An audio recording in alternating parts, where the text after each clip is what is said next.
નમસ્કાર મિત્રો, તમારું સ્વાગત છે મારી ચેનલ કિરણ લાઈફ સ્ટોરી પર. અને આજે આપણે આવી ગયા છે વડનગર. વડનગર એટલે એક એવું શહેર જે આદિ અનાદિ નગરી તરીકે ઓળખાય છે. અને હાલમાં આપણા જે વડાપ્રધાન રહ્યા નરેન્દ્ર મોદી સાહેબ, એમનું વતન કહેવાય છે. વડનગર એક એવી નગરી છે મિત્રો કે જે અનંતકાળ સુધી જીવિત રહી છે. એટલે ત્યાં માણસોનો વસવાટ કાયમ માટે રહ્યો છે. અને એની બાજુમાં આપણે એક એવી જગ્યાએ આવી ગયા છીએ કે જે બહુ જૂનામાં જૂની જગ્યા છે. અને એ જગ્યાનું નામ છે લટેરી વાવ. એટલે આજે હું તમને વાવ બતાવવાનો છું. તમે જુઓ મારી પાછળ, આ લટેરી વાવની જગ્યા છે.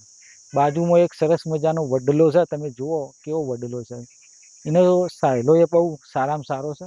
ઠંડક આપે છે અહીંયા, વાવને પણ આપે છે. અને અહીંયા બેસવા માટે પણ બહુ સુવિધાઓ કરેલી છે. ફરવા માટે જ્યારે તમે પ્રવાસ તરીકે ટુરિઝમ તરીકે અહીંયા ફરવા આવશો તમે જોવા, તો તમને આ વડલો જોવા મળશે. એના નીચે બોકડા બનાવેલા છે, બેસવા માટે સારી સારી સુવિધા કરી છે. એ અમે તમને વિડીયોમાં બતાવશું. પહેલાં તો હું તમને વાવ વિશે થોડું કહેવા માગું છું કે આ લટેરી વાવ શું છે. એટલે મિત્રો એવું છે કે વડનગર એવી નગરી છે કે જે આદિ અનાદિ નગરી કહેવાય. અને આ વડનગર શહેર અનંતકાળ સુધી જીવિત રહ્યું છે. એટલે કહેવાનું મિનિંગ કે અહીંયા માણસો, લોકોનો વસવાટ કાયમ માટે રહ્યો છે. અને એના કારણે સોલંકી વર્ષ હતું. સોલંકી જે સમયગાળો હતો, સોલંકી રાજાનો શાસન જે પાટણથી, એ સમય દરમિયાન 15મી સદી આજુબાજુ આ વાવનું કામ કરેલું છે. વાવ બનાવવામાં આવી છે એવું માનવામાં આવે છે. એટલે આજે હું તમને વાવ બતાવ્યો, તમે જુઓ મારા વિડીયોમાં, હું તમને વાવ બતાવું છું.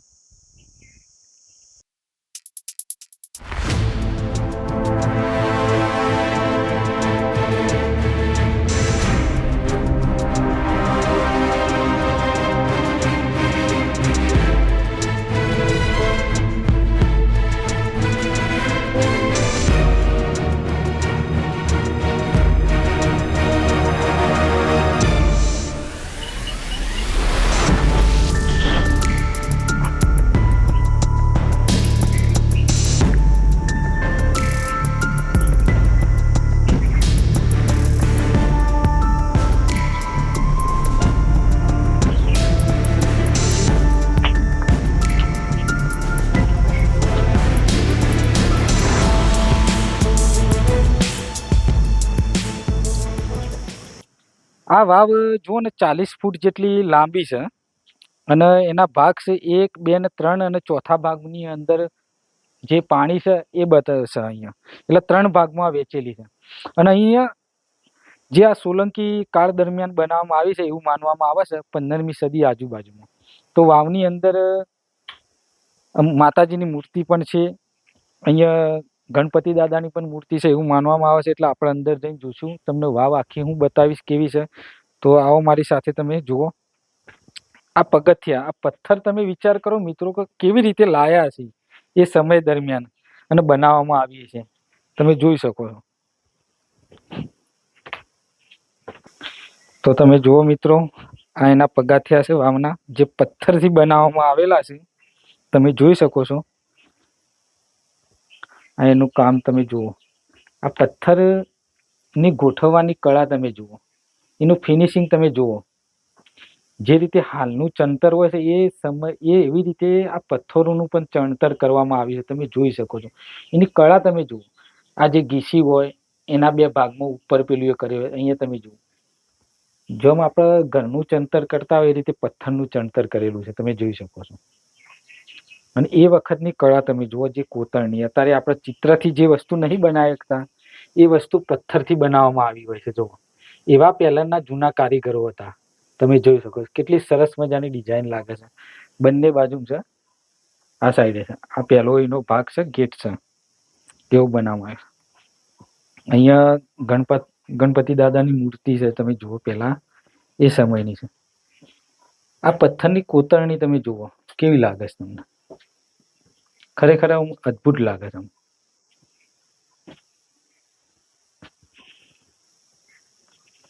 નીચે જુઓ, આ પાણીનો ભાગ છે. એ હાલમાં પાણી થોડું અદ્ધર છે.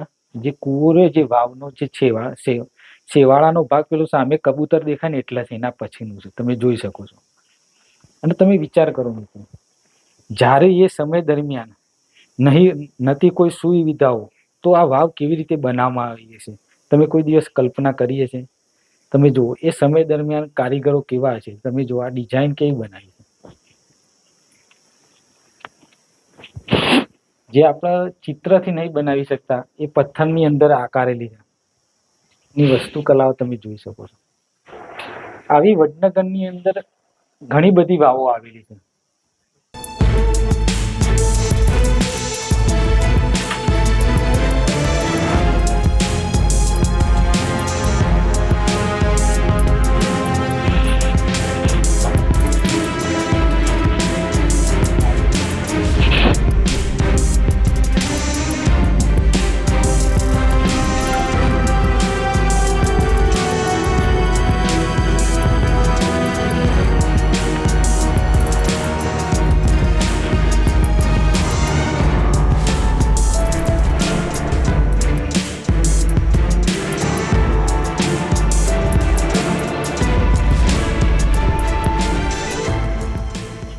મિત્રો જોઈ શકો છો, આ એ સમયના પગથિયા બનાવે છે પથ્થરથી, અને અમારા કાળુજી બેઠા છે, તમે જુઓ.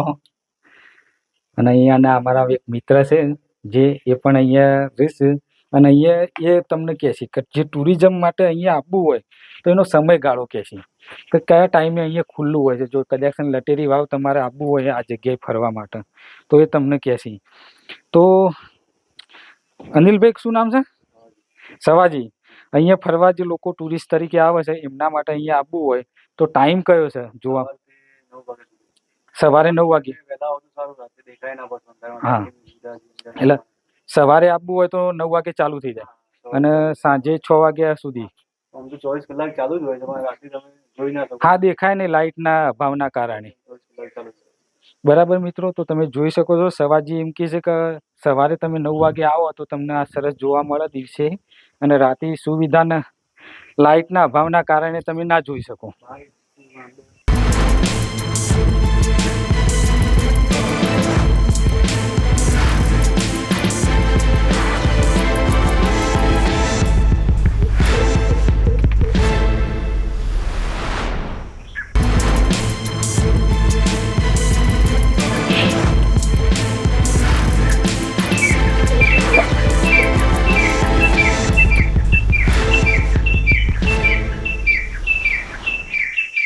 આ એક એવી જગ્યા છે જે પૌરાણિક અને જૂની જગ્યા છે.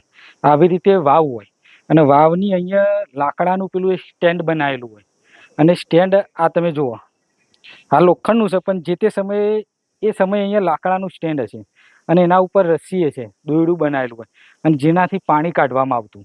એટલે પહેલાં આવી રીતે પાણી કાઢતા, આવી રીતે ગોળ. હાલ આ લાકડાનું છે, પણ જે જૂના જમાનાની અંદર આવી રીતે ગોળ દડી બનાવાય, એના ઉપર દોરડું હોય, અને દોરડાથી ડોલ ગમે તે બાંધી અને પાણી કાઢવામાં આવે. તો આ એના માટેની સુવિધા છે, પાણી કાઢવા. એટલે પાણી અમુક વખત પેલા એનાથી બળદથી એ કાઢતા હોય છે, ઘણી જગ્યાએ અલગ કૂવા હોય છે, તો અહીંયા દોરડું ખોચી અને પીવા માટે કાઢતા હોય છે.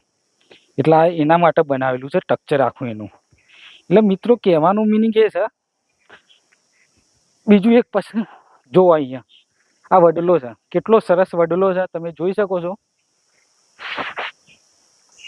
તો તમે જુઓ, આ વડલો છે, અને વડલાની જે આ વડવાઈ આવે ને એનું તમે મૂળ જુઓ. આ ઉપરથી ઠેઠ ટોચમાંથી આવેલું છે, તમે જુઓ. એવી ઘણી વડવાઈઓ છે જે ઉપરથી આવી અને આ જમીનની અંદર જતી રહી છે. એટલે વડલા અહીંયા વડનગરની અંદર આવા ઘણા બધા વડલા પણ આવેલા છે. કહેવાય છે કે આ નગરી જે વડનગર આદિ અનાદિ નગરી કહેવાય છે. બરાબર. અહીંયા વેપારીઓનું અને સંસ્કૃતિ તરીકે મુખ્ય સ્થાન હતું. અહીંયા વેપારીઓ અહીંયા આવતા, સાધુ સંતો અહીંયા આવતા. એટલે લોકવાયકા મુજબ એવું પણ કહેવામાં આવે છે કે 360 વાવો હતી અને 360 કૂવા હતા, અને 360 વડનગરની આજુબાજુમાં તળાવ પણ એવું કહેવામાં આવે છે કે અહીંયા એટલા નાના મોટા તળાવો થઈને 360 થતા, અને 360 વાવો પણ હતી.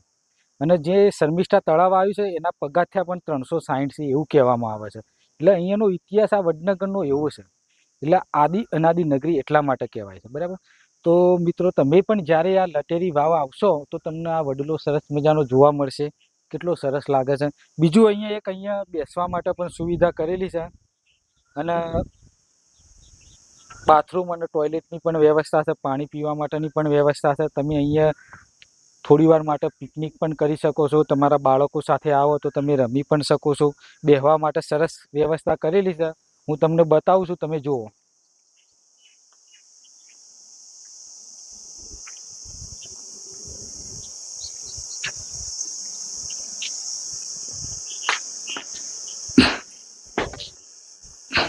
અહીંયા સરસ મજાનું લાઇટિંગ પણ કરેલું છે, જે સાંજે દેખાય છે, તમે જુઓ.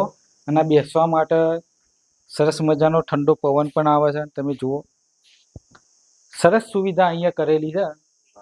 તો સરસ મજાની અહીંયા સુવિધા કરેલી છે, તમે જોઈ શકો છો. અને આ સાઈડ બાથરૂમ અને ટોયલેટની પણ વ્યવસ્થા છે, પાણી પીવાની પણ વ્યવસ્થા છે, તમે જોઈ શકો છો વિડીયોની અંદર. અને તમે જુઓ કોરેમાખરાનો નજારો કેટલો સરસ લાગે છે. જ્યારે પણ તમે અહીંયા આ સાઈડ આવો વડનગર બાજુમાં, તો આ લટેરી વાવની મુલાકાત અચૂક લેજો. તમને મજા આવશે. અહીંયા વાવ જોવાની પણ મજા આવશે, આ વડલાનો છાયો જોવાની પણ મજા આવશે. તો મિત્રો, તમને અમારો વિડીયો ગમ્યો હોય તો વિડીયોને લાઈક કરજો, ચેનલને સબસ્ક્રાઈબ કરવાનું ભૂલતા નહીં. અને આવા ને આવા તમને અનેક વિડીયા તમને જોવા મળશે અમારી ચેનલ ઉપર, એટલે અમારી ચેનલને સબસ્ક્રાઈબ કરવાનું ભૂલતા નહીં. અમારો વિડીયો ગમ્યો હોય તો કોમેન્ટ બોક્સમાં જરૂર લખજો. અને તમે વડનગર બાજુમાં જ્યારે પણ આવો તો આ લટેરી વાવની મુલાકાત અચૂક લેજો. ફરીથી મળીશું એક નવા વિડીયોમાં, એક નવી સ્ટોરી સાથે, અથવા એક નવી જગ્યા ઉપર. ત્યાં સુધી જય માતાજી, જય હિન્દ.